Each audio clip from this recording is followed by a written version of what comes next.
Hi and welcome to snowy and frosty Iceland. My name is Hlynur and this right here is my Sony a7R Mark V. Now, most of the reviews that I've seen about this camera have been from people who only had it for a few days or early enough so that the RAW support wasn't there yet, so they were just working with the JPEGs.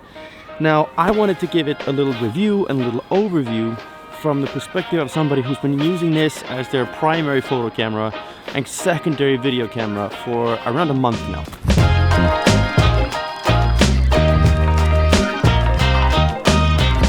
Okay, so let's start off by going over a few specs real quick. So we got a 61 megapixel backside illuminated sensor, 15 stops of dynamic range, up to 10 frames per second in continuous shooting with an asterisk a little bit, we'll get to that. 8K 25 frames per second in 420 10-bit, 4K up to 60 frames per second in 422 10-bit, both of those again with an asterisk.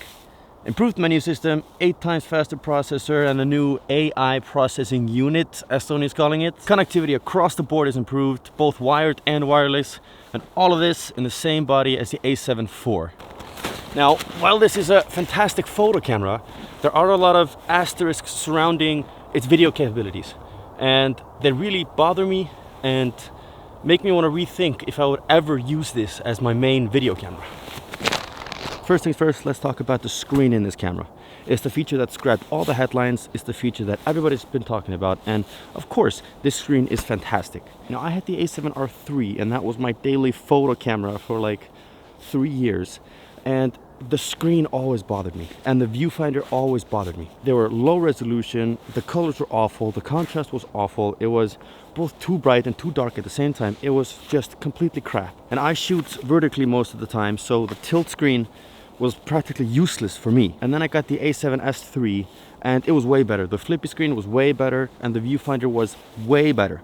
But the flippy mechanism still isn't perfect. I can't turn the screen because the ports block the turning. So what Sony has effectively done, with a little inspiration from I think one of the Panasonic Lumix cameras, is solve this problem. You can both tilt or flip, or you can do it however you want, so you get the best of both worlds. But some of you might notice that this little metal piece that holds the screen is very thin. Is it sturdy enough? Is it strong enough? I mean, is it flimsy? Like, does it wobble? But I can tell you now, it doesn't. It's very rigid, it inspires a lot of confidence, and I have no worries that I'm gonna break it. But regarding the screen itself, I have been hearing a few people complaining and criticizing Sony a little bit for being able to make these high quality screens for their TVs and for their Sony Xperia phones and not putting that screen technology into their cameras. Honestly, I don't have a problem with it at all. It's plenty big, it's plenty bright, the colors are good. I don't think there's a problem. Just know that it might not be a class leading screen, but it's plenty good enough. Have a little snow ASMR here.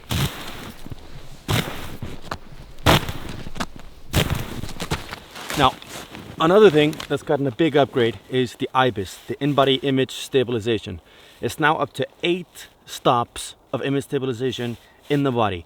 Compare that to the a7 IVs and the a7R IVs, 5.5 stops of IBIS stabilization. And I cannot really overstate how nice it is to have, especially for me here in Iceland, because during the winter we get like 3.5 hours of sunlight, and there are often situations where I'm shooting in very, very low light conditions, and it's so good to be able to slow my shutter down by 3 extra stops to get that clean, low noise image that I need and that I want. I mean, it's not going to replace a gimbal in any way, but it's still very impressive and very nice to have, especially for photos. And as an example, with my 50mm here, when I'm shooting like still objects, like a product or something, I've been able to go down to 1/3 of a second without any problems, and that is absolutely amazing. Hi, Hlynur from the Edit here, and I've actually gotten up to 4 seconds on my 50mm. 4 seconds handheld. That's crazy. Okay, so let's go into image quality. Image quality hasn't significantly improved in any way between any of the brands in the past few years. In my opinion, that's perfectly fine and perfectly acceptable. Areas in need for improvement are like areas around the image capture itself. And one of those areas is frame rates in continuous shooting. Here comes the asterisk that I was talking about earlier. So you can only do 10 frames per second continuous shooting if you're shooting in compressed RAW.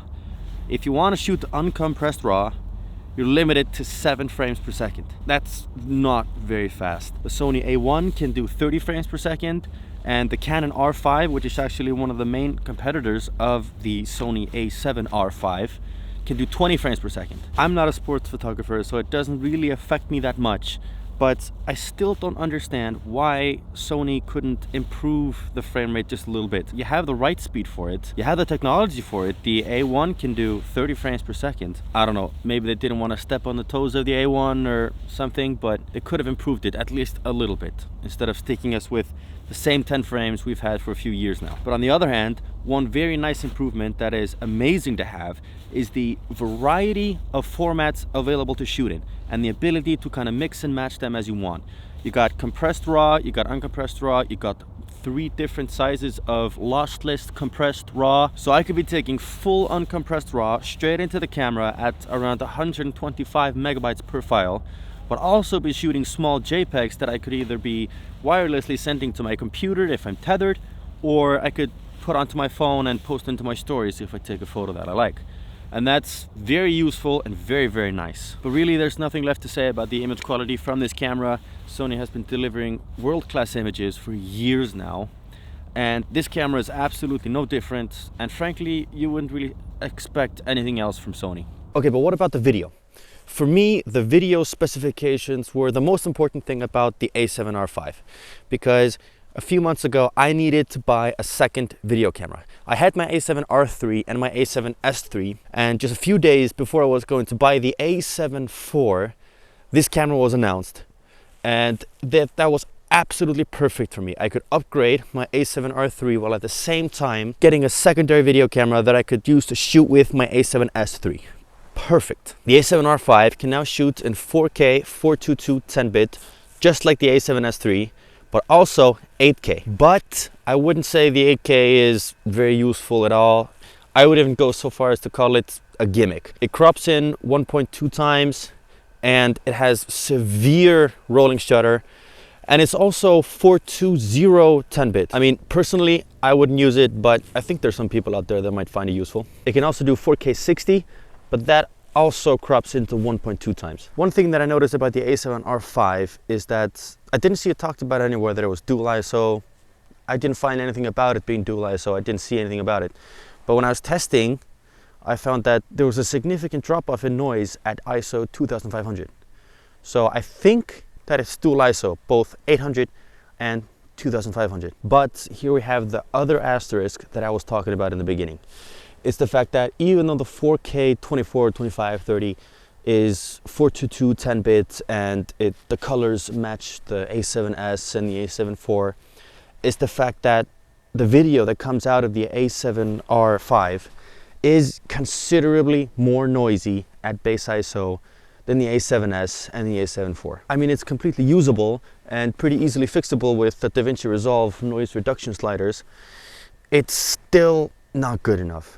And that, coupled with the fact that it can only do 4K 60 and crops in 1.2 times while it's doing it, make me rethink why I would ever use this as my main video camera. I'd rather stick with my a7S as my main video camera and just use the a7R5 as kind of a secondary camera when I need a 2-camera setup. Also, the new video layout, fantastic.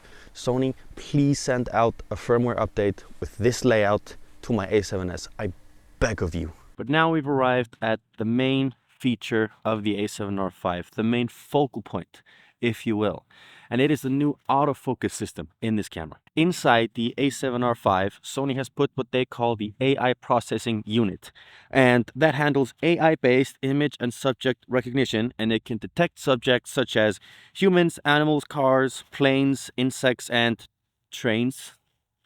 But the main capability is what they're calling human pose estimation. What that means is that the AI processing unit in here, that chip, is dedicated to tracking a human, tracking the arms, torso, legs, in order to better keep focus on that subject. So that means if the person that you're photographing or taking a video of turns around or is wearing something that kind of obscures their face, like goggles or a helmet or something, The AI processing unit can kind of extrapolate or decide or kind of assume where the head is based on the location of all the other body parts. And that way it can keep focus way better. So if you pair that with facial recognition that now works on video too, you can register a face into the camera and the camera will focus on it. And even though the subject turns around and walks away, the camera still knows that that's the person that it should be following. So it won't just think, I lost a face, let me just focus on another face. It still knows that that face is on the other side of that head or is behind that helmet, so I'm gonna keep following it. And this is just as great as you think it is. The a7R5 is very smart about who and what it tracks and how it tracks it. Okay, so what is my opinion after 1 month of using the a7R5? Well, from a photo perspective, it's definitely the best camera I have ever used, hands down. The build quality is amazing, the image quality is amazing, and once you really get to know the settings and the menu system and, you know, kind of get to know the personality of the camera, the usability is absolutely fantastic. My only real issue is the video.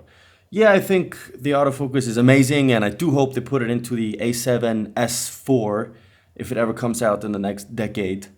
But it just feels kind of weird and incomplete. It maxes out at 60 frames per second, and depending on what resolution and frame rate and stabilization mode you have on, it has like a combination of a weird mixture of crops, and it's way noisier. I mean, I'm still definitely going to use it as a video camera, like as a B camera to my A7S, or if I'm in a pinch and need more in-body stabilization, then I might switch and record on the A7R instead of the A7S. But this is definitely a photo-centric camera, meaning that if you're a videographer looking for a new camera, you really are better off with the A7 III, the FX3, or the FX30 even, unless you really struggle with autofocus. But on the other hand, if you are looking for a hybrid camera in this price range, in my opinion, this camera should be on the top of your list.